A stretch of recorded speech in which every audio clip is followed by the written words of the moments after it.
은혜의 보좌 앞으로 나오신 여러분 모두를 주님의 이름으로 축복합니다. 은혜의 보좌에서 때를 따라 돋는 은혜가 주어질 줄로 믿습니다. 너무 감사한 것은 오늘 9시 예배 때에는 욥기서 말씀으로 내가 가는 길을 나는 모르지만 하나님은 아신다. 정금같이 나오게 하시리라. 이 말씀으로 찬양을 했는데, 또 우리 11시에는 우리 또 전도서에 나오는 말씀을 가지고 때에 대한 말씀으로 또 이렇게 찬양을 올려드렸는데 하나님께서 기쁘게 받아주신 줄 믿습니다. 아멘. 오늘은 창세기 3장 강의 9번째 시간으로, 오늘 말씀의 제목은 일평생 내 마음대로 살다가 죽기 직전에 예수 믿는 게 과연 좋은 것일까? 이런 제목으로 말씀 전하도록 하겠습니다. 일평생을 내가 하고 싶은 대로 다 하다가 죽기 직전에 예수 만나서 천국 들어가는 거, 이게 과연 좋은 것일까? 이런 제목으로 말씀 전합니다. 오늘 설교 말씀은 한 번 들어서는 안 됩니다. 참 많은 주제, 그러나 하나하나 너무너무 중요한 주제이기 때문에 오늘 이 시간에 우리가 그 어느 때보다 집중해서 듣는 것은 말할 것도 없고, 꼭 다시 한번 유튜브를 통해서 말씀을 되씹어 들으시면 또 다른 은혜를 하나님께 주실 줄로 믿습니다. 우리 잠시 기도하겠습니다. 사랑해 주님, 부족한 중에 말씀 전하려고 합니다. 아버지 하나님, 주의 종의 정신을 맑게 하여 주시고 가슴을 뜨겁게 하여 주시며, 아버지 하나님 영을 성령으로 교통케 하여 주시사 오늘 하나님께서 미리 주셨던 이 귀한 말씀 성도들에게 잘 선포하는 시간 될 수 있도록 주님 인도하여 주시옵소서. 예수님의 이름으로 기도드렸습니다. 아멘. 오늘 본문에 등장하는 한편 강도를 보면서 이런 생각을 하시는 분들이 있습니다. 똑같이 천국에 들어가는 것인데 일평생 내 마음대로 살다가 죽기 직전에 예수 믿어 천국 가면 되는 것이 아닐까? 그렇지 않습니다. 예수 믿는다는 게 뭔지 조금도 모르는 것이지요. 마치 그 마음 가운데 내가 모태신앙으로 태어나서 일평생 교회 신앙생활 했던 모든 것들이 억울하기라도 하는 것처럼, 저렇게 한편 강도가 맨 마지막에 예수 영접하고 천국 가는 거, 그거 보면서 마치 부러워하듯 말하는 거 온당치 않습니다. 예수 믿는 맛이 무엇인지를 하나도 모르는 것이지요. 우리가 지난 시간에 창세기 3장 마지막 부분에서 본 것처럼 인류 최초의 인생들이 낙원에서부터 쫓겨났습니다. 신낙원, 낙원을 잃어버린 것이지요. 그런데 오늘 본문인 누가복음 23장 말씀 보면 십자가에 달려 죽어가시는 예수님께서 한편 강도에게 이렇게 말씀하십니다. 오늘 네가 나와 함께 낙원에 있으리라. 신낙원한 인생에게 복낙원을 선언해 주시는 거예요. 그것도 누구에게? 일평생 악한 일만 하다가 죽기 직전에 예수 영접한 한편 강도에게. 이 사건을 우리는 어떻게 봐야 될까? 우리 주님 십자가에 달려 죽으실 때 거의 대부분의 사람들이 조롱하고 비난했습니다. 길을 지나가던 사람들이 사흘 만에 성전을 헐고 새롭게 짓는 자여, 십자가에서 내려와 네 자신이나 구원해라. 제사장들과 서기관들과 장로들도 저가 남은 구원하였는데 자기는 구원할 수 없도다. 십자가에서 내려와 네 자신이나 구원해라. 그러면 우리가 너를 믿어주리라. 우리 주님의 십자가 좌우편에 달려 죽어가고 있던 두 명의 강도들도 처음에는 똑같이 조롱하고 비난했습니다. 네가 그리스도가 아니냐, 너와 우리를 구원하라. 그런데 마지막 순간에 한편 강도에게 하나님의 은혜가 임합니다. 눈이 열리면서 갑작스러운 변화가 일어나기 시작하는 것이지요. 옆에서 죽어가고 있는 예수를 보니까 자기가 살아가면서 만났던 사람들과 너무너무 다릅니다. 그러면서 회심하고 구주를 영접하는 것이지요. 서구의 일부 자유주의 학자들은 본문에 등장하는 한편 강도의 회심의 진정성을 부정합니다. 죽음을 목전에 두고 뭐라도 붙들고 싶어하는 심정으로 주님께 도움을 구했던 것이지 그 안에 진실한 신앙고백이 있었다고 볼 수가 없다, 이런 식으로 해석하기도 하는 거예요. 여러분 어떻게 생각하십니까? 지금 이 강도가 천국에 들어가도 됩니까? 저는 그 학자들의 주장에 조금도 동의할 수가 없습니다. 그런 식으로 한편 강도의 회심을 해석하면 우리 기독교가 전파하고는 이 복음의 영광이 사라지는 거예요. 오늘 본문에 나오는 한편 강도의 고백 안에서 그 사람에게 생긴 신앙의 진정성과 회심의 참됨을 확인할 수 있는 여러 증거들을 짧은 본문이지만 보게 되었습니다. 여러분과 제가 고백하는 믿음과 똑같은 요소들이 이 한편 강도의 고백에 다 들어있어요. 먼저 39절과 40절 말씀 보면 달린 행악자 중 하나는 비방하여 이르되 네가 그리스도가 아니냐 너와 우리를 구원하라 하되 하나는 그 사람을 꾸짖어 이르되 네가 동일한 정죄를 받고서도 하나님을 두려워하지 아니하느냐. 한편 강도의 신앙의 진정성을 보여주는 표현이 40절에 나오는데 이렇게 말할 수 있습니다. 이 강도에게 지금 하나님을 아는 지식이 열리고 있다. 참된 신앙은 하나님을 아는 지식을 열어주는데 오늘 이 강도에게 어떤 하나님에 대한 지식이 열렸습니까? 네가 하나님을 두려워하지 않는구나, 이 말을 통해서 볼 수 있는 것처럼 그 한편 강도는 하나님을 두려워하고 있습니다. 내가 지은 죄에 대해서 하나님이 심판하신다는 지식이 생기니까 그분을 두려워하는 것이지요.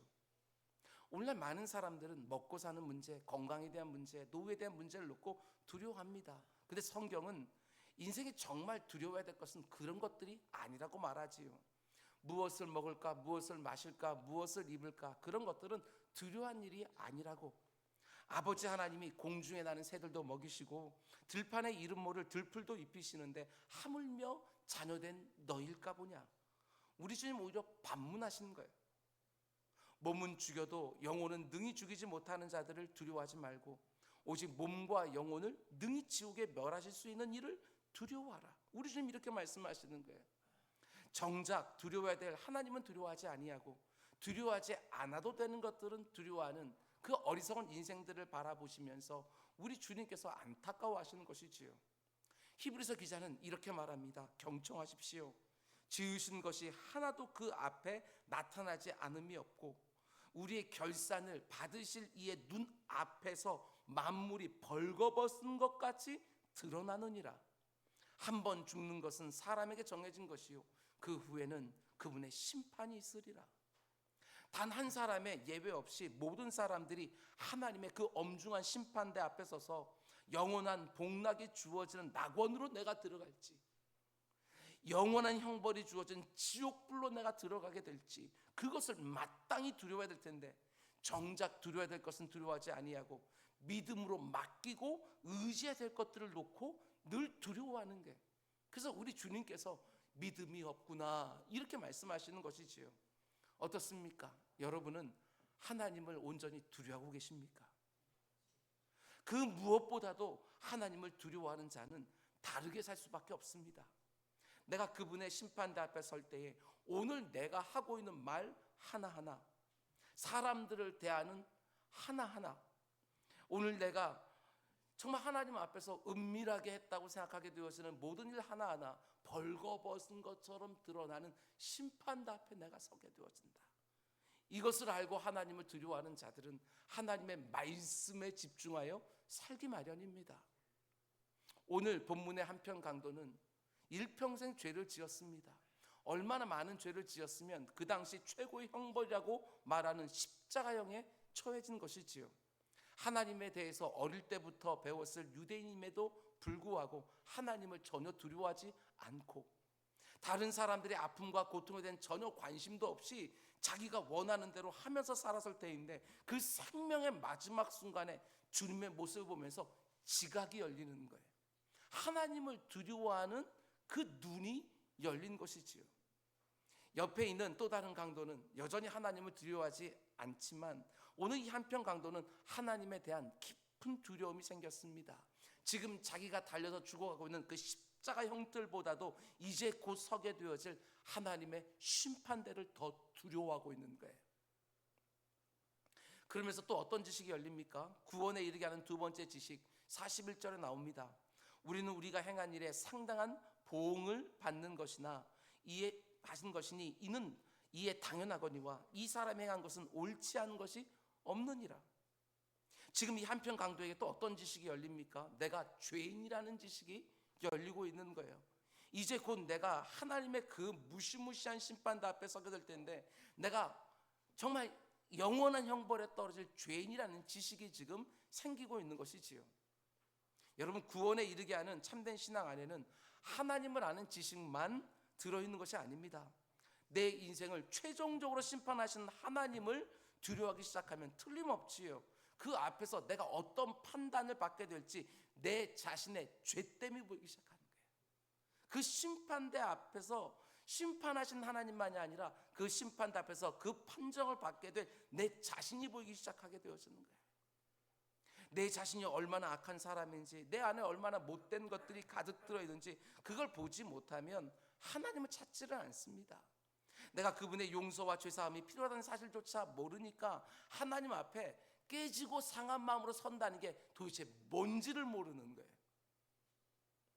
너무나 안타깝게도 내가 죄인이라는 사실을 절절히 깨닫는 사람들이 그렇게 많지는 않습니다. 로마서 3장 10절 말씀처럼 기록된 바 의인 없나니 하나도 없으며, 모든 인생을 심판하신 하나님이 네가 내 낙원에 들어올 만하구나 이렇게 판단해 줄 수 있는 의인이 단 하나도, 저도 예외도 아니고 여러분도 예외가 아니에요. 단 하나도 없다. 그 어떤 인생도 하나님의 그 엄격한 기준을 채우지 못하는 것이지요. 어머니 모태에서 나올 때부터 죄인으로 태어나서 늘 심판받은 일만 더하고 있는 죄인들이라고 성경은 말하고 있는 거예요. 모든 인생들이 다 이렇게 죄로 눈이 어두워져 있으니까 어떻게 되어집니까? 이어지는 11절, 깨닫는 자도 없고 하나님을 찾는 자도 없고. 내가 죄인이라는 사실을 깨닫지 못하니까 하나님을 찾지도 않고. 물론 우리가 입으로는 내가 죄인이라고 고백하지 않습니까? 근데 실제로는 그렇게 생각하지 않습니다. 내가 무슨 죄를 지었다고 지옥에 갈까? 그래도 나름 선하게 살았다. 나름 선하게. 이게 무슨 뜻입니까? 다 상대적인 기준 아닙니까? 다른 사람들에 비해서 내가 좀 낮게 살았다, 이런 뜻이지요. 그렇지 않습니다. 하나님의 판단은 내가 다른 사람들에 비해서 어떻게 살았나, 그게 기준이 되지 않는 거예요. 많은 사람들 앞에 쫙 세워놓고 너는 이 사람보다 더 낮게 살았으니까 너는 낙원, 너는 이 사람보다 못하게 살았으니까 너는 지옥. 아니요, 하나님은 그런 분이 아니십니다. 하나님의 판단 기준은 하나님 자신인 거예요. 그 앞에서 그 어느 누구도 자신의 무죄함을 주장할 수가 없어요. 벌거벗은지 다 들추어질 때니까. 죄인이 죄인들을 보면서 아무리 상대적으로 잘 산 것처럼 생각해도 그래봤자 죄인인 것이지요. 의인은 없나니 하나도 없다. 이게 바로 하나님의 판단이셔요. 계속 12절, 다 치우쳐 함께 무익하게 되어지고, 단 한 사람도 예외 없이 모든 인생들이 다 지옥으로 가는 길로 다 치우쳐 있는데, 내가 무슨 다른 사람들과 비교해서 좀 나은 것을 가지고 하나님의 낙원에 들어갈 수 있는 것처럼 생각하냐는 거예요. 내가 예수 믿은 다음에 하나님을 위해서 뭔가 그럴듯한 것을 한다 할지라도 여러분 함께 무익하게 되었어요. 하나님 앞에서 우리가 할 말은 무익한 종이 마땅히 해야 될 일을 했을 뿐입니다. 이 말밖에 할 게 없는 거예요. 선을 행하는 자는 없나니 하나도 없다. 이게 바로 하나님이 모든 인생을 바라보시는 판단이지요. 지금까지 목회하면서 그래도 제법 예수 잘 믿는 것 같은 사람들 참 많이 만났습니다. 그런데 내 안에 있는 그 뿌리 깊은 죄됨을 제대로 보면서 그 가운데 겸손하게 하나님만 의지하는 사람들 그렇게 많이 보지는 못했습니다. 내가 받은 하나님의 은혜에 대하여 이런저런 간증을 쏟아내는 사람들은 참 많이 만났지만, 내 안에 있는 그 못된 죄됨을 보면서 오직 하나님의 은혜만 절절히 구하는 그 가난한 심령 가진 사람 너무너무 드문 거예요. 그런데도 죄인들의 가장 큰 특징이 무엇입니까? 자기 자신을 보지 못하면서 늘 남 탓을 합니다. 남 탓. 우리가 아담과 하와에게 본 것처럼 아담은 하와를 탓하고 하와는 뱀을 탓하고, 분명히 심각한 문제가 생겼는데 잘못한 사람은 아무도 없고, 도무지 내 죄입니다, 내가 하나님께 받은 형벌은 너무나도 마땅합니다, 이렇게 말하는 사람은 거의 없고 대부분 남 탓을 하면서 억울해만 합니다. 그런데 이 한편 강도는 뭐라고 말하지요? 우리는 우리가 행한 일에 상당한 보응을 받는 것이니 이에 당연하다. 지금 내가 십자가 형틀에 달려 죽는 것은 내가 행한 일에 상당한, 내가 저지른 일에 합당한 보응이라고, 아니 너무나 당연한 결과라고, 지금 자신의 죄됨과 그 죄됨의 당연한 대가를 치르고 있다고 고백하고 있는 거예요. 그의 고백이 결코 가벼운 게 아니에요. 죄를 짓고 낙원에서 쫓겨난 아담과 하와가 두 아들을 낳는데 형 가인이 동생 아벨을 쳐 죽입니다. 하나님께서 미리 경고해 주셨어요. 가인아, 죄가 너를 원하나 너는 그 죄를 다스려야 된다. 그런데 그 경고의 말을 들은 다음에 곧바로 자기 동생을 돌로 쳐 죽여요. 폐역하지요. 그래서 하나님이 가인을 불러서 그가 지은 죄에 상당한 형벌을 내리시는데 가인이 뭐라고 대답합니까? 가인이 여호와께 아뢰되 내 죄벌을 지게 너무 무겁습니다. 내가 지은 죄보다 더 중한 형벌입니다. 이러면서 저항을 하는 거예요. 하나님이 그렇게 미리 경고해 주셨음에도 그 경고는 싹 무시하고, 그것도 자기 동생을 죽여놓고서도 하나님의 형벌이 내가 지은 죄보다 더 중합니다, 더 무겁습니다, 이렇게 저항하고 있는 거예요. 이게 어디 가인의 모습만이겠습니까? 아니요. 나중에 우리가 하나님의 심판대 앞에 섰을 때 수많은 죄인들이 똑같이 저항할 거예요. 하나님, 그래도 나름 제가 착하게 살았습니다. 다른 사람들에게 큰 해코지 안 하면서 나름 선하게 살았습니다. 지옥이라니요, 영원한 형벌이라니요, 억울합니다, 과합니다, 내가 지옥 갈 정도로 살지는 않았습니다. 정말 이런 사람들 숱하게 많을 거예요. 그렇게 모르는 것이지요.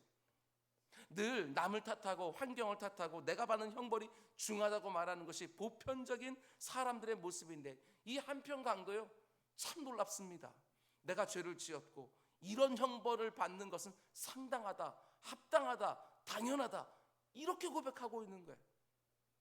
죽어가는 자리에서 자신의 죄됨을 고백하고 있는 이 한편 강도를 보면서 어떤 학자들은 그가 받은 구원을 가볍게 생각하지만 값싼 구원인 것처럼 말을 하지만 그렇지 않습니다. 어떤 면에서 여러분과 저보다도 훨씬 더 진실해요. 내가 죄인이라는 사실을 제대로 알고 고백하고 있는 거예요. 그런가 하면 이 한편 강도에게 또 하나의 지식, 세 번째 지식이 열리는 것을 보게 되었습니다. 하나님을 아는 지식 너무너무 중요하고요, 죄된 내 자신을 아는 지식도 너무너무 중요하지만 그것만으로 충분한 게 결코 아닙니다. 그 위에 하나의 지식이 더 더해지지 않으면 절대로 구원에 이를 수가 없는 거예요. 반드시 더해져야 되는 또 하나의 지식, 그게 무엇입니까? 41절 하반절을 보면 이 사람이, 이 예수가 행한 것은 옳지 않은 것이 없느니라. 지금 자기 옆에서 똑같이 죽어가고 있는 예수님에 대한 지식도 열리는 것을 보게 되었습니다. 그렇습니다. 아무리 하나님이 어떤 분인지 줄줄줄 설명할 정도로 잘 알고 있다고 해도요, 예수를 아는 지식이 열리지 않으면 그것은 기독교가 아니에요. 그것은 유대교예요. 구약만 인정하고 신약은 인정하지 않는 예수 그리스도를 구원자로 고백하는 것이 아니라 단지 선지자 중에 하나로만 보게 되어지는, 그건 유대교인 거예요. 예수가 죄인들을 구원하는 그리스도라고, 예수가 모든 인생들의 주인이라고, 예수가 하나님의 아들이라는 것을 인정하지 않는 유대교지, 여러분 그건 기독교가 될 수가 없어요. 뿐만 아니라 아무리 내 자신이 죄인이고 내 안에 악한 것이 겹겹이 쌓여 있다고 절절하게 시인한다 할지라도 그것만 가지고 기독교라고 볼 수 없어요.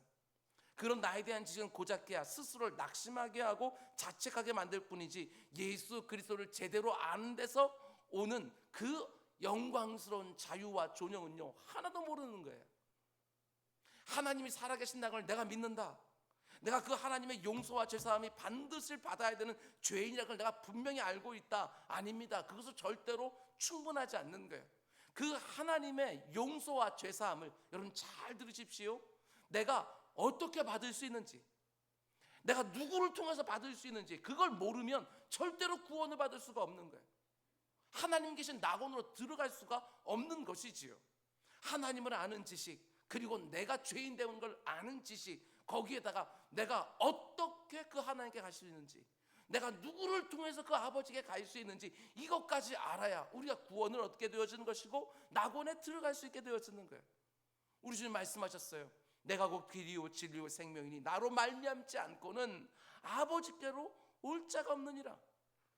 예수 그리스도가 나의 구주라는 사실을 믿음으로 구원을 받는다는 지식과 예수 그리스도를 통해서만 하나님이 계신 낙원에 들어갈 수 있다고 하는 지식이 열리지 않으면 절대로 구원을 받을 수가 없습니다.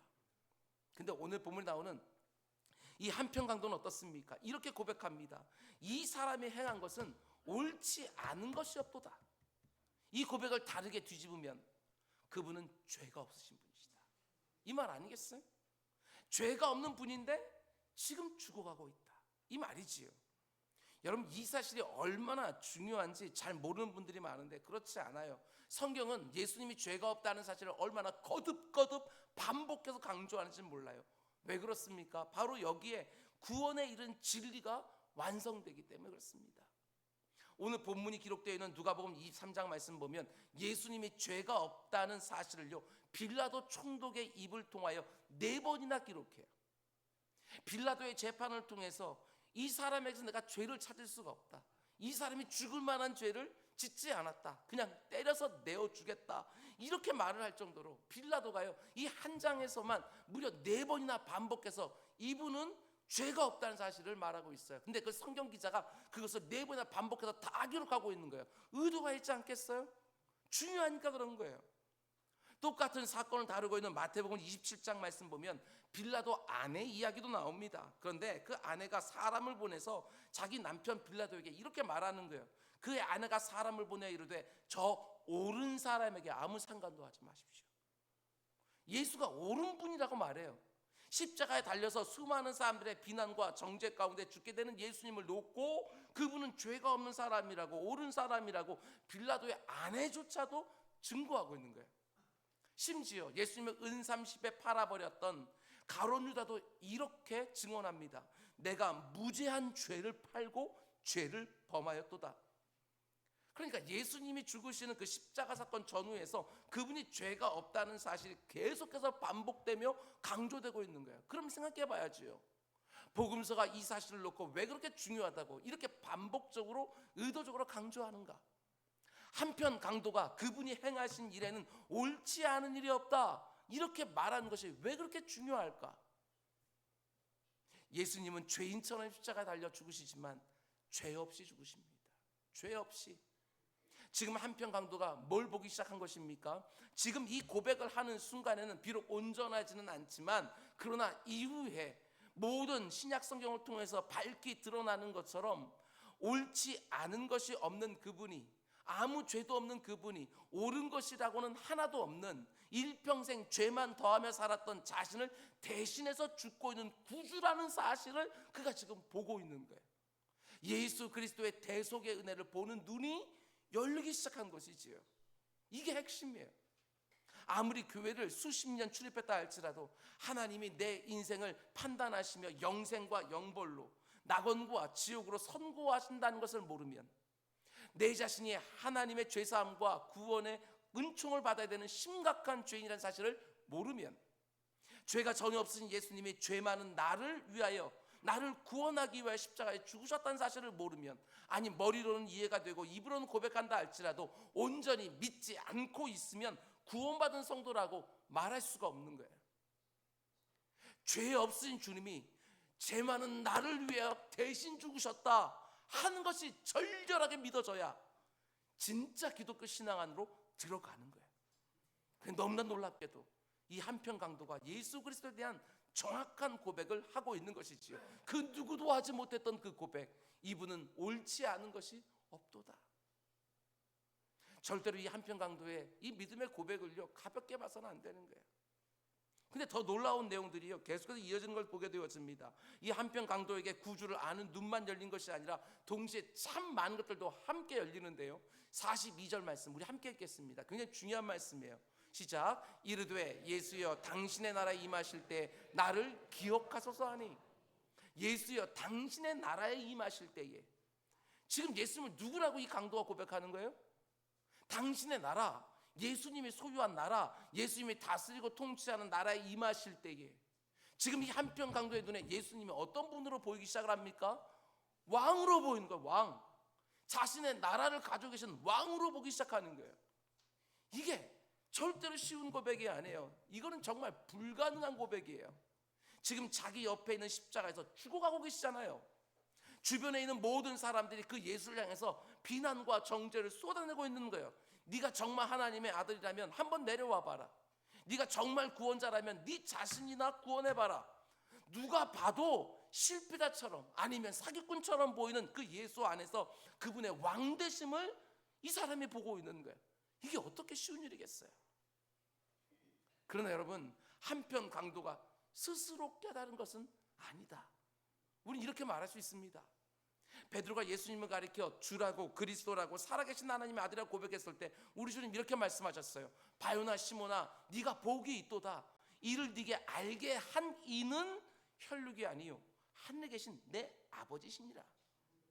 온전한 신앙 고백을 할 수 있도록 그것을 깨닫게 하신 이는 하늘에 계신 아버지시니라. 똑같지 않겠습니까? 지금 이 한편 강도가 주님을 왕으로 고백하는 것도 누군가에게 배운 것이 아니라 자신의 통찰력으로 지금 깨달은 것이 아니라 이를 내게 알게 하니는 혈육이 아니요 하늘에 계신 내 아버지시니라. 하나님이 그의 눈을 열어서 예수 그리스도의 왕됨을 보게 해주시는 것이지요. 그러니까 예수님의 수제자였던 베드로가 받았던 은혜를 일평생 악한 일만 하다가 마지막에 예수를 영접하고 있는 그 강도도 똑같이 받고 있는 거예요. 여러분과 제가 예수 믿는다 이렇게 말할 때 그 말 안에 무슨 뜻이 들어 있습니까? 하나님이 우리의 심판자가 되신다. 내가 죄인이다. 예수 그리스도가 나의 구원자이다. 이 고백만 들어있는 것이 아닙니다. 당신은 나의 왕이십니다. 당신은 나의 주인이십니다.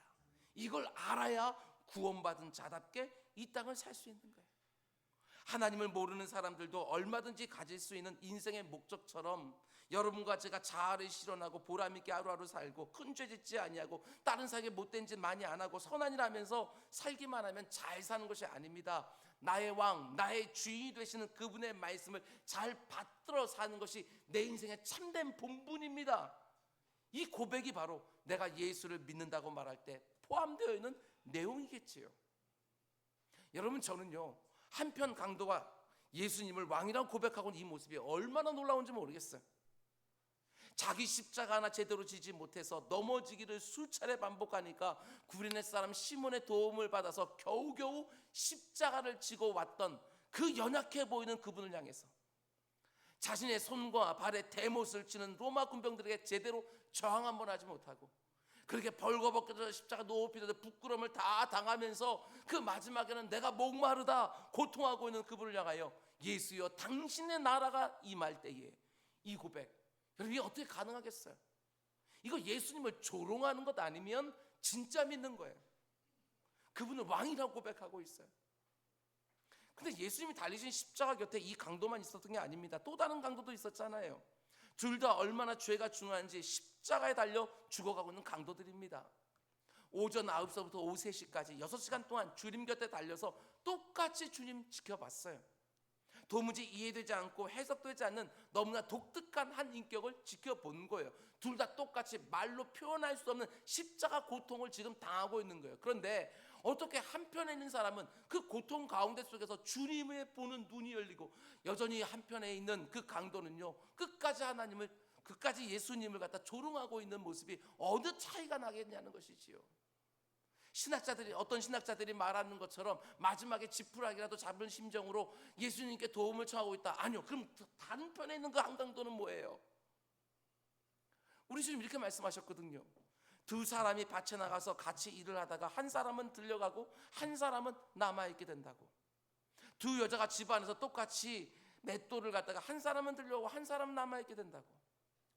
오늘 이 시간도 마찬가지 아니겠어요?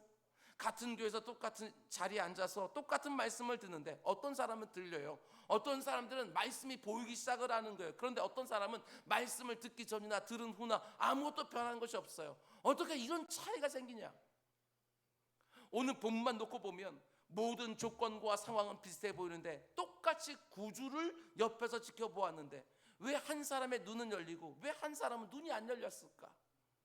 왜 한 사람은 주님을 아는 지식이 생겼고 왜 한 사람은 여전히 하나님에 대한 지식, 자신에 대한 지식, 예수에 대한 지식을 얻지 못하고 마지막까지 비방하는 자로 남게 되어지느냐? 이 차이를 어떻게 설명할 수 있냐는 거예요. 예수님과 함께 3년 동안 동고동락했던 12제자들보다도 먼저 그분의 나라에 이 한편 강도는 들어가게 되었습니다. 오늘 네가 나와 함께 낙원에 있으리라. 구약은 말할 것도 없고 이런 말씀을 들은 사람은 신약에서 처음이에요. 일평생 강도짓을 하고 일평생 많은 사람들에게 아픔을 준 사람인데 너무 놀랍게 십자가에서 죽어가는 구주를 발견하면서 주님으로부터 네가 나와 함께 낙원에 있으리라. 주님께서 막 기적을 행하시고 병자를 갖다 낫게 하시고 막 파도를 잠잠케 하고 막 그럴 때 고백한 게 아니에요. 죽어가고 있는 그 예수를 바라보면서 그 자신의 신앙을 고백하고 왕됨을 고백하고 있는 것이지요. 우리 주님께서 말씀하십니다. 네가 나와 함께 낙원에 있으리라. 모든 인생들이 다 잃어버렸던 낙원을 회복하는 너무나 영광스러운 약속을 이 한편 강도가 받고 있는 거예요. 근데 도대체 뭐가 이 한편 강도에게 이런 어마어마한 복낙원의 약속을 받게 했을까? 여러분 가운데 속에 이 한편 강도가 어떻게 이 어마어마한 약속을 받게 된 저한테 설명해 준 분 계십니까?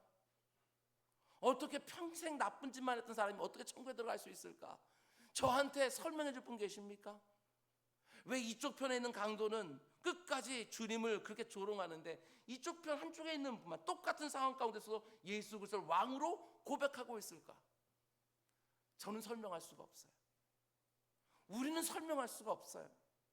하나님이 도대체 무엇을 근거로 해서 이와 같이 하시는지 우리는 알 수가 없는 거예요. 도무지 이해가 안 되니까 뭐라고 성경은 말합니까? 이걸 가리켜서 은혜 이렇게 말하는 거예요.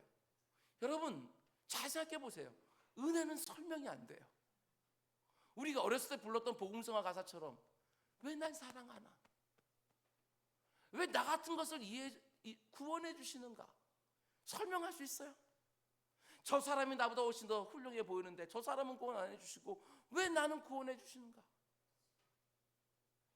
여러분 자격이나 조건이나 공로를 따져서 누군가에게 구원을 주고 안 주신다면 너무나 설명하기도 쉽고요, 이해도 쉬워요. 아, 저 사람은 이런 자격과 조건을 다 갖췄으니까 구원해 주셨구나. 그래, 저 사람 구원받을 만하지. 아, 저 사람 이런저런 공로가 있으니까 하나님이 자신의 낙원으로 받아주시는구나. 그래, 저 사람 천국 갈 만하지. 자격과 조건과 공로를 따져서 그 가운데 속에 천국과 지옥을 우리가 설명한다고 한다면 너무너무 쉽지요. 그런데 오직 은혜로 구원과 낙원을 허락해 주시니까 우리가 이해도 안 되고 설명도 할 수가 없어요. 그게 은혜인 거예요. 그러나 우리가 이해할 수는 없어도 분명히 아는 것은 무엇입니까? 하나님이 구원하실 자를 구원하셨다. 이건 우리가 알아요. 하나님의 작정과 선택에는 조금도 불의함이나 실수가 없다. 이것만큼은 우리가 분명하게 아는 거예요. 우리 기독교가 말하는 복음은 처음부터 끝까지 그분의 은혜로 시작하여 은혜로 마쳐집니다. 여러분과 제가 예수를 믿게 된 것도, 지금까지 성도로 살아왔던 것도, 장차 낙원에 들어가는 것도 오직 은혜 때문이라고 말하는 거예요. 같은 자리에 있었는데, 말씀이 선포된 자리에 같이 있었는데 왜 저 사람은 그때 그 말씀을 받아들이지 않고 나는 받아들일 수 있게 되었는가? 저 사람은 그렇게 깨달음이 있어도 교회 안 나왔는데 나는 왜 교회 나오게 되었는가? 여러분 이것들이 설명이 되셔요? 설명이 잘 되지 않는 거예요. 오직 은혜 때문이라고 성경은 말하고 있는 것입니다. 하나님이 불의하거나 공정하지 않으신 게 아니라 그분의 은혜가 뭔지 우리 인생들이 너무너무 몰라요. 그 은혜가 얼마나 높은지, 얼마나 깊은지, 얼마나 넓은지, 얼마나 멀리까지 갈 수 있는지 우리 이 인생의 이성으로는요 도무지 깨달아지지가 않는 거예요. 사도 바울이 기도한 것처럼 그건 일평생 깨달아가는 거예요. 일평생. 오전 6시에 포도원에 들어와서 하루 종일 일한 품꾼이나 오후 5시에 들어와서 1시간 동안 그냥 뒷정리나 한 품꾼이나 똑같이 약속된 한 데나리온 품삯을 받는 거예요. 우리 주님의 이 품꾼의 비유 어떤 배경 가운데 나온 것입니까? 예수님께서 죄인들과 함께 하니까 그 바리새인들과 사두개인들, 그 종교 지도자들이 우리는 일평생 주님을 위해서 헌신해 왔는데 하나님이 하신 말씀 정말 쌀알 개수까지 세면서 정말 다 지켜왔는데 어떻게 저 사람들하고 우리하고 똑같은 구원을 받을 수 있느냐? 지금 그 말을 하고 있는 거예요. 그때 우리 주님께서 이 비유를 주시는 것이지요. 일찍 온 품꾼들이여 불평을 합니다. 불의하다. 주인이 공정하지 않다. 그러자 주인이 뭐라고 말합니까? 내가 선함으로 너희들이 나를 악하다 하느냐. 사람들의 은혜가 뭔지를 몰라요. 여러분 이 비유는요 상급에 대한 비유가 아니에요. 구원에 대한 비유를 말하고 있는 거예요. 한평 강독처럼 여러분과 저에게도 마땅한 것은 형벌 아니에요? 형벌? 구원은 기적이에요. 그런 면에서 기적이 설명이 됩니까? 설명이 되면 우리가 인과론을 따져서 우리가 설명을 할 수 있다고 한다면 여러분 그건 기적이 아니지요. 자연 현상이 되어지는 것이지. 그런데 여러분 기적은 설명할 수가 없는 거예요. 우리가 받은 구원이 그와 같다는 것입니다. 한편 강도처럼 여러분과 제가 성도가 되어지고 성도로 살아가고 성도로 그분의 낙원에 들어가는 것은요 철저한 하나님의 기적 같은 은혜예요. 한편 강도가 하나님의 은혜로 구원받은 것이 기적인 것처럼 똑같습니다. 나 같은 죄인에게 그분의 은혜가 임하여 구원받는 것도요 똑같이 기적인 거예요. 하나님의 그 엄격한 기준 앞에서 그 한편 강도나 여러분이나 저나 어림없지요. 누가 낙원에 들어갈 수 있겠어요? 그런데 그분의 측량할 수 없는 은혜 때문에 우리 같은 죄인들이 의롭다 여김을 받아서 복낙원의 은총을 누려요. 여러분 저에게 주어진 이 목사라는 직분 때문에 임종을 가까이 둔 분들을 제가 찾아갈 때가 참 많이 있습니다. 그런데 한 번씩 너무나 감격스러운 순간이 있습니다. 정말 어렸을 때 예수 만나서 일평생을 그렇게 견고한 신앙생활을 하고 교회를 위해서 힘쓰고 이웃들을 힘쓰고 하나님 영화롭게 하다가 그 마지막에 천사 같은 얼굴을 하고 누워있는 그분들을 볼 때도 너무너무 감격스럽고 부럽기도 하지만 죽기 직전에 예수 영접한 사람들 그 모습을 보면서 저는 너무너무 감격스러운 거예요. 하나님이 그분을 그대로 놔두지 않으시고 마지막 순간에 부르시는 그 모습을 보면서 저는 참 감격스럽습니다. 그분들이 받은 구원과 여러분과 제가 받은 구원이 다른 게 아니에요.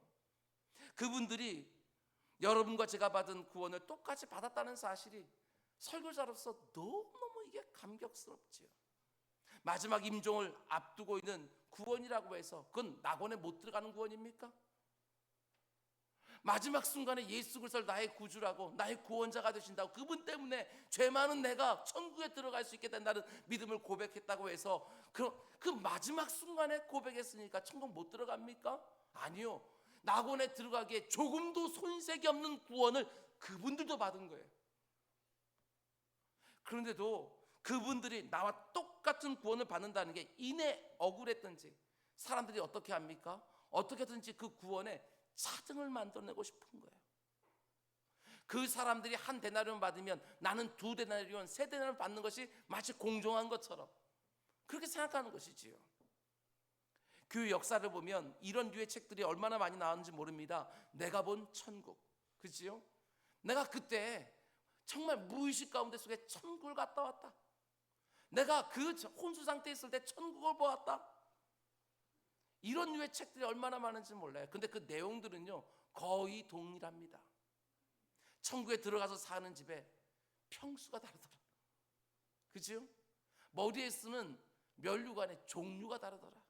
금면류관, 개털모자. 이런 얘기 얼마나 많이 들었습니까? 저는 그런 사람들이 말하는 천국 안 믿습니다, 여러분. 아무리 세계적인 석학에 쓴 책이라 할지라도 저는 안 믿습니다. 성경이 분명히 상급의 차이를 말하고는 있지만 평수가 다를 것이다. 면류관의 종류가 달라질 것이다. 저는 절대로 그런 차이라고 생각하지 않아요. 예수님께 부름받아서 일평생을 복음 전하면서 순교했던 제자들이나 죽기 직전에 하나님의 은혜로 구원받은 한편 강도나 똑같습니다. 똑같이 낙원에 들어가요. 오직 예수 그리스도의 그 놀라운 대속의 은혜로 천국에 들어가는 것이지 내가 예수 믿은 연수가 이만큼 되어진다, 내가 이만큼 주를 위해서 했다, 이것 때문에 천국 들어가는 것이 아니라 다 똑같아요. 예수 그리스도의 대속의 은혜 때문에 구원 가는 것이지 그게 차등 있는 게 아니라고요. 임종 직전에 예수를 영접하고 천국에 들어가는 분들이나 십자가 위에서 죽어가는 예수를 나의 구주로 영접하고 낙원에 들어가는 강도를 보면서 하나님의 구원을 불의하다거나 공정하지 않은 것을 생각하면 아직도 은혜가 뭔지를 모르는 것입니다. 아니 내가 어릴 때부터 일찍 예수 믿은 것을 억울하게 생각하고 있다고 한다면 그건 예수 믿는 맛이 뭔지를 아직까지 전혀 모르는 거예요. 저는 너무 감격스럽습니다. 하나님은 정말 긍휼이 넘치시는구나. 하나님의 은혜는 너무너무 놀랍구나. 그것들이 마지막 순간에 예수 믿어 낙원 들어가는 분들을 볼 때마다 제가 경험하는 거예요. 장례식장에서 한 번씩 찬송가 493장 3절을 부를 때 얼마나 감격스러운지 모릅니다. 나는 부족하여도 영접하실 터이니. 다 부족한 사람들이지요. 다 자격 없는 죄인들입니다. 그런데 그런 죄인들이 오직 구주의 놀라운 대속의 은혜로 낙원에 들어가요. 한편 강도가 지금 십자가에 달려 죽어가는 예수님께 이렇게 간구하지요. 42절을 다시 보면 예수여 당신의 나라에 임하실 때에 나를 기억하소서. 근데 그 강도의 간구를 들으시고 우리 주님 뭐라고 말씀하십니까? 43절 예수께서 이르시되 내가 진실로 내게 이르노니 오늘 네가 나와 함께 낙원에 있으리라. 주님의 이 말씀 안에 적어도 세 가지 중요한 진리가 담겨 있는데요. 먼저 첫 번째로 우리 주님이 이런 표현을 사용하십니다. 진실로. 정말 중요하다고 여기는 말씀을 하실 때 우리 주님 진실로라는 표현을 사용하시는데 뭐가 진실로입니까? 오늘 네가 나와 함께 낙원에 있으리라. 저는 그런데 이 말씀에서요 오늘이라는 표현이 너무너무 은혜가 돼요. 오늘. 여러분 저는 강해 설교를 하고요, 여러분들 아시겠지만 한 절 한 절 따라가기를 원하고 그 가운데 속에 단어 하나하나, 표현 하나하나, 접속사 하나하나까지 여러분들 같이 보고 싶어요. 여러분들 그런 교회 다니고 있으면 여러분 역시도 성경을 묵상하면서 이런 표현 하나 딱 세워놓고 묵상해야 되는 그런 것들이 여러분들에게 필요한 것이지요. 오늘 왜 이게 이렇게 특별합니까? 한편 강도는요 이렇게 간구했어요. 당신의 나라에 임하실 그때에, 언제인지는 모르지만 당신의 나라가 임하는 그때에 나를 기억하소서. 이렇게 간청을 했는데 우리 주님은 그때까지 기다릴 필요 없다. 오늘 네가 나와 함께 낙원에 있으리라. 이게 바로 우리가 믿는 기독교이고, 이게 바로 우리가 받아들이는 복음이고, 이게 바로 이 세상 어느 종교에서도 찾을 수 없는 독특한 부분이에요. 한편 강도처럼 일평생을 악하게 살았던 사람이라도 예수 그리스도를 나의 구주로 영접하는 순간 곧바로 구원이 선포되어져요. 조금 더 나아지고 조금 더 선해지고 조금 더 예수 믿는 사람 같아지면 그제서야 네가 나와 함께 낙원에 있으리라 말씀해 주는 것이 아니라는 거예요. 그건 세상 종교들인 거예요. 세상 종교들처럼 뭔가 공적을 쌓아야 어느 정도 되면 이런 것들로 해서 그 사람의 구원을 말하는 것들이 아니라 우리 기독교는 그 사람이 예수 그리스도를 진실되게 나의 구주로 영접하는 그 순간에 곧바로 낙원에 참여하게 되어진다. 이렇게 우리는 말하고 있는 거거든요. 네가 이 정도의 선행을 쌓아야 되고 이 정도의 공적을 쌓아서 너에게 이 정도의 변화가 일어나야 구원을 받는다. 이렇게 우리 기독교는 말하지 않아요. 네가 예수 그리스도를 구주로 영접하는 그 즉시로 그 영광스러운 나라에 참여하게 되어진다. 우리 주님 공생애 때 많이 보였습니다. 딸아, 네 구원이 네 믿음이 너를 구원하였느니라. 그 즉시로 선포하는 거예요. 이게 바로 기독교와 복음의 특징이지요. 여러분 오늘입니다. 오늘. 그런 면에서 이 한편 강도가 이 마지막 순간에 예수 그리스도를 영접해서 천국 들어가는 게 이상한 게 하나도 없는 거예요. 그런가 하면 우리 주님 말씀에서 또 너무나 은혜가 되는 부분이 있습니다. 잘 보십시오. 한편 강도가 원한 것이 무엇입니까? 예수여 당신의 나라에 임할 때 어떻게 해요? 나를 기억하소서. 주님께서 자신의 나라에 임할 때 자신을 생각해 주는 것, 잊지 않고 기억해 주는 것, 그걸 간청했어요. 근데 왜 이렇게 간청했을까? 여러분 그 마지막 순간에 주여 당신의 나라에 임하실 때에 라고 이렇게 말을 고백을 했다고 한다면 그 다음에 따라오는 것은 모든 인생들이 이런 사모함이 있지 않겠어요? 그 나라에 나도 들어가게 해주십시오. 내가 너무나도 못된 사람이지만 그 나라에 나도 좀 들어가게 해주십시오. 이렇게 간청해야 될 것, 마땅할 것 같은데 그냥 나를 좀 기억해달라고만 말을 하는 거예요. 왜 이렇게 했을까? 저는 이렇게 묵상했습니다. 그 이상을 기대할 수도 없고 요청할 수도 없다고 이 강도는 생각했구나. 자기 안에 있는 그 죄됨이 얼마나 뿌리 깊고 얼마나 오래되었는지 너무너무 잘 아니까 차마 나도 그 나라에 불러달라고 요청하지 못하고 기억만이라도 해달라고, 생각만이라도 해달라고 간청한 것은 아닐까, 이런 생각이 드는 거예요.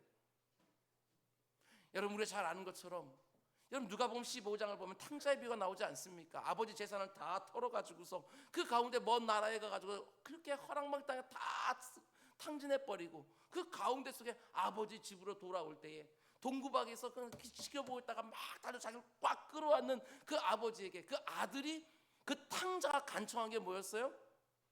나를 품꾼 하나로 봐주십시오.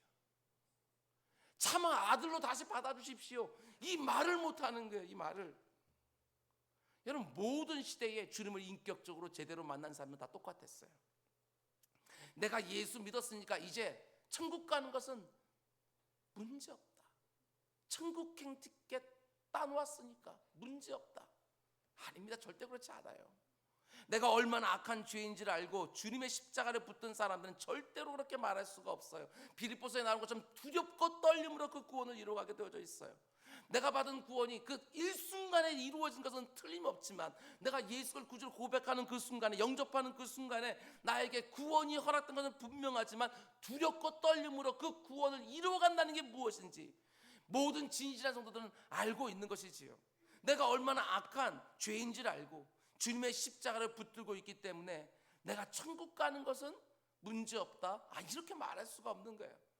여전히 내 안에 겹겹이 배어있는 죄된 모습을 보면서 내가 받은 구원이 얼마나 나에게 과분한지, 얼마나 내가 자격이 안 되는지 그것밖에는 말할 게 없는 거예요.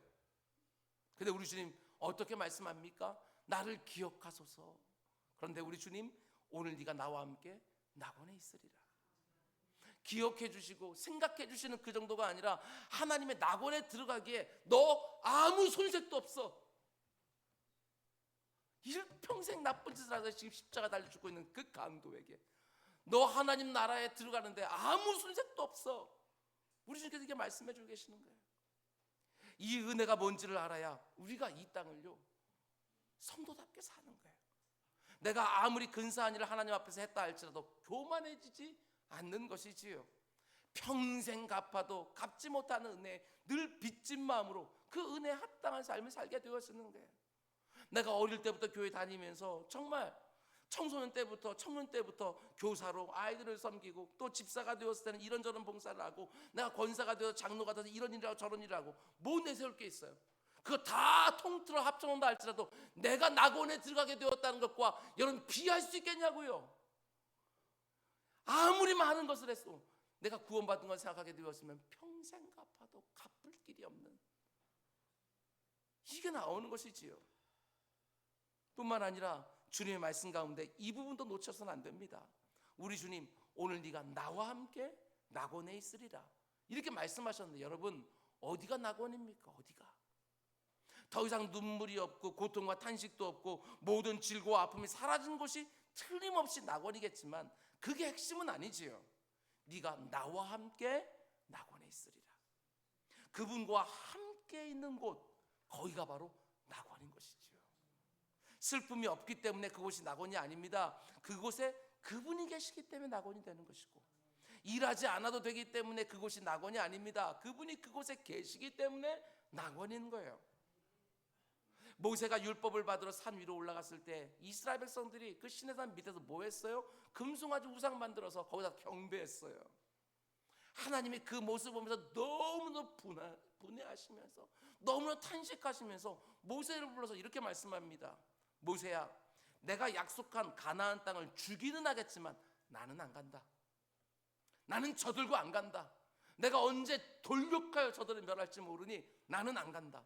네가 네 백성 데리고 그 땅으로 들어가라. 그래서 모세가 뭐라고 말합니까? 하나님이 가시면 나도 갈 것입니다. 그러나 하나님이 함께 안 가시면 가나안 땅 아무런 의미도 없습니다. 모세가 아는 것이지요. 하나님이 안 계신 곳은 아무리 화려하고 근사하고 적과 끓이는 땅이라 할지라도 절대로 낙원이 될 수 없다는 거 모세는 아는 거예요. 여러분, 하나님이 계신 곳이 낙원이라는 면에서 볼 때 얼마든지 여러분과 제가 이런 묵상이 가능하지 않겠습니까? 얼마든지 이 땅에 사는 동안에도 낙원을 경험할 수 있겠구나, 이런 적용이 가능해요. 왜 그렇습니까? 아직 우리가 낙원에 들어간 것은 아니지만 성령 하나님이 이미 내 안에 나와 함께 계시기 때문에, 그분이 계신 곳이 낙원인데 그분이 이미 내 안에 함께 계시기 때문에 우리는 낙원을 경험하는 거예요. 아직 우리가 낙원에 들어간 것은 아니고 여전히 낙원의 인생길에 버거운 거고 힘든 것들 너무너무 많이 있지만 성령 하나님이 이미 내 안에 계시기에 우리는 이 땅을 살면서도 신낙원에 살면서도 복낙원을 경험하게 되어지는 것이지요. 오늘 설교 제목처럼 일평생 내 마음대로 살다가 죽기 직전에 예수 믿으면 되는 거 아니냐, 그래도 천국 가는 거 아니냐. 아니요, 너무너무 어리석은 거예요. 그들이 부럽습니까? 내가 일찍부터 예수 믿었다는 게 억울하십니까? 그렇지 않아요. 신락원에 살면서 복락원을 누린다고 하는 게 뭔지를 조금도 모르는 거예요. 본향을 향해 가는 나그네 인생길에 슬픔이 없는 것도 아니고 아픔이 없는 것도 아니지만 내 사랑하는 주님이 나와 함께 계시기에 내 배에서 생수가 터져 나온다는 게 뭔지를 경험하고 내 영혼 크게 기쁜 곳에서부터 터져 나오는 그 노래가 무엇인지를 경험하고 감옥에 갇힌 것 같이 내 인생 목 사방이 다 막힌 것 같지만 그 가운데 내가 기뻐하니 너희도 기뻐하라, 이렇게 말하는 것이 뭔지를 좀 경험하고 내가 살든지 죽든지 오직 내 안에서 그리스도가 존귀히 되는 것이 내가 가장 원하는 소원이다, 이렇게 말하는 그 마음이 뭔지를 좀 경험하고 이 세상을 살아가는 거, 그게 진짜 복이지. 이걸 조금 더 경험하지 못하고 그저 죽는 시간 전 바로 직전에 천국으로 들어가게 되어지는 것, 그게 부럽냐고요? 그렇지 않은 것이지요. 내 마음대로 사는 것이 바로 신락원의 삶이고 하나님께서 내게 원하시는 삶을 살아가는 것이 바로 복락원을 경험하게 되어지는 것인데 아직도 내가 믿는 것이 뭔지를 제대로 알지를 못하니까 이런 어린아이 같은 말을 하고 있는 거예요. 언젠가 말씀드렸지만 제가 부목사로 있을 때 싱가포르에서 열린 컨퍼런스가 있었어요. 거기 가서 배정을 받은 목사님 아직도 기억합니다. 전라북도 장수에서 조그만 교회에서 목회하시는 소박한 목사님이셨어요. 그분이 그날 밤에 이 젊은 목사에게 이런저런 그냥 하나님 위해서 이것도 하고 저것도 해야지 막 하면서 잘 배워서 뭐 해야지 막 이러고 있는 저한테 그 목사님이 이런 말씀해 주셨어요. 목사님, 예수 만나셨어요? 예수 못 만나면 목회 절대 못해요. 아무리 많은 것을 배워도 그거 못합니다. 그때는 살짝 기분 나빴어요. 목사한테 예수 만나냐고 물어보니까. 그런데 여러분, 벌써 20년 전 일인데도 아직도 기억이 나요, 그 말이. 근데 어디 목회만 그래요? 목사만 그러겠습니까? 신앙생활을 한다고 말은 하지만 교회 참 오래 다녔다고 이런저런 봉사도 내가 많이 했다고 말은 하지만 제가 듣고 싶은 것은 그런 말이 아닙니다. 예수 그리스도 정말 만났는지, 그분을 나의 구주로, 나의 주인으로, 나의 왕으로 정말 영접하고 살고 있는지, 담임 목사로서 여러분 한 분 한 분께 다 듣고 싶은 거예요.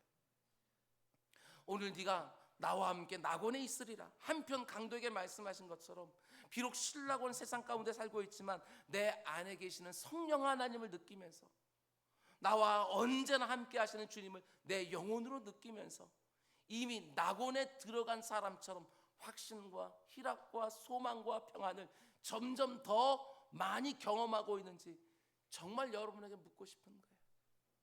그저 교회 생활 익숙한 거 말고 이게 옳고 저게 틀리다 이러고 분별하는 그 정도 말고 정말 예수 그리스도와 함께하고 있는 그 기쁨이 무엇인지, 내가 받은 이 구원이 얼마나 나에게 어마어마한 사건인지 이것들을 정말 제대로 알고 있는지 그걸 듣고 싶은 거예요. 여러분, 주님 만나셨습니까? 그분이 나의 구주 되신다는 것과 내 인생의 주인 되신다는 것, 나의 왕이 되신다는 것, 여러분 믿으십니까? 정말 믿으신다면 내가 지금 어떤 형편에 있든지 주인이 종을 돌보시겠지요. 왕이 백성들 챙기겠지요.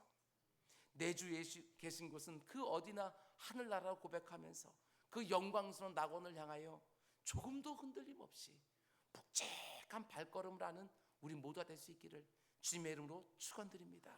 우리 기도하겠습니다. 사랑의 주님, 죽기 직전에 예수 만나서 구원받은 낙원에 들어가는, 천국에 들어가는 이 한편 강도를 보면서 엉터리 같은 인생들이 부러워합니다. 내가 예수 일찍부터 만나서 일평생 그분 말씀 붙들고 이런저런 수고하고 헌신했던 것들을 마치 억울해라도 하는 것처럼 한편 강도를 보면서 부러워할 때도 있습니다. 내 주 아버지 하는 우리들에게 예수 믿는 맛이 무엇인지 제대로 경험하게 해주시사 이 땅을 살면서도 아버지 하나님 복락을 누리는 우리 모두가 될 수 있도록 인도해 주시옵소서. 우리 가운데 속에 요즘 참 힘든 분들 많이 있습니다. 그 어떤 상황 속에서도 낙심하지 않게 해주시고, 내 인생의 마지막 순간에 내가 저 일평생 소원했던 저 낙원에 들어간다 라고 하는 그 소망이 오늘의 능력이 될 수 있도록 주여 인도하여 주시옵소서. 이 모든 말씀 예수님의 이름으로 기도드렸습니다.